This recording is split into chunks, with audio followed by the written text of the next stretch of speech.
बुद्धिमान तोता। बहुत समय पहले की बात है।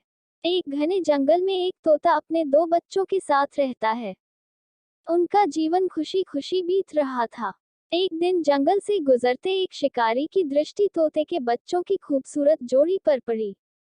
उसने सोचा कि राजा को देने के लिए ये तोते बहुत सुंदर उपहार है। वो उन तोतों को पकड़कर राजा के पास ले गया। जब उसने वे तोते राजा को उपहार स्वरूप दिए, तो राजा बहुत खुश हुआ और शिकारी को उसने 100 सोने के सिक्के इनाम में दिए।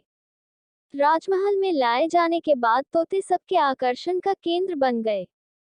उन्हें सोने के पिंजरे में रखवाया गया। हर समय सेवक उनके आगे पीछे दौड़ते रहते। नाना प्रकार के ताजे फल उन्हें खिलाए जाते। राजा उनसे बहुत प्रेम करता था। राजकुमार भी सुबह शाम उनके पास आकर खेला करता था। ऐसा जीवन पाकर दोनों तोते बहुत खुश थे। एक दिन छोटा तोता बड़े तोते से बोला, भाई, हम कितने खुशनसीब हैं, जो इस राजमहल में लाए गए और ऐसा आरामदायक जीवन पा सके। यहाँ हर कोई हमसे कितना प्यार करता है, हमारा कितना ख्याल रखता है। हाँ भाई, यहाँ हमारी जरूरत की हर चीज बिना मेहनत के हमें मिल जाती है। हमारा जीवन पहले से अधिक आरामदायक हो गया है। सबसे अच्छी बात यह है कि यहाँ हमें हर किसी से प्रेम मिलता है। तोते को राजमहल का आनंदपूर्ण जीवन बहुत रास आ रहा था। लेकिन एक दिन सब बदल गया। वह शिकारी जिसने राजा को उपहार में तोते दिए थे, राजदरबार में फिर से आया। इस बार उसने एक काला बंदर राजा को उपहार में दिया। अब काला बंदर राजमहल में सबके आकर्षण का केंद्र था। सारे सेवक उसकी देखरेख में लग गए। उसके खाने पीने का विशेष ख्याल रखा जाने लगा। तोतों के प्रति सबने ध्यान देना बंद कर दिया। यहाँ तक कि राजकुमार भी अब तोतों के स्थान पर बंदर के साथ खेलने लगा। ये देखकर छोटा तोता बहुत दुखी था। वो बड़े तोते से बोला, भाई, इस काले बंदर ने हमारी सारी खुशियां छीन ली है।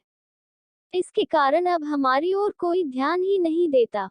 बड़ा तोता बोला, कुछ भी स्थायी नहीं रहता मेरे भाई। वक्त बदलते देर नहीं लगती। कुछ दिन बीते। बंदर था तो शरारती। एक दिन उसने महल में बहुत उत्पात मचाया। सेवकों को बहुत तंग किया। राजकुमार भी उसकी हद से डर गया। राजा को जब बंदर की कारस्तानी पता चली, तो उसने उसे जंगल में छोड़ आने का आदेश दे दिया। आदेश का पालन कर बंदर को जंगल में छोड़ दिया गया।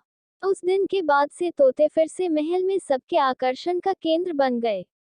अब छोटा तोता बहुत खुश था। वो बड़े तोते से बोला, हमारे दिन फिर से वापस आ गए भाई। बड़ा तोता बोला, याद रखो मेरे भाई, समय कभी एक जैसा नहीं रहता।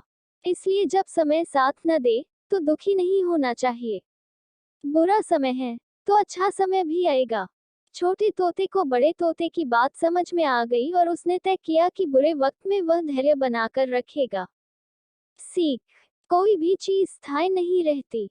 समय के साथ हर चीज बदलती है। इसलिए मुश्किल समय में धैर्य बनाकर रखें।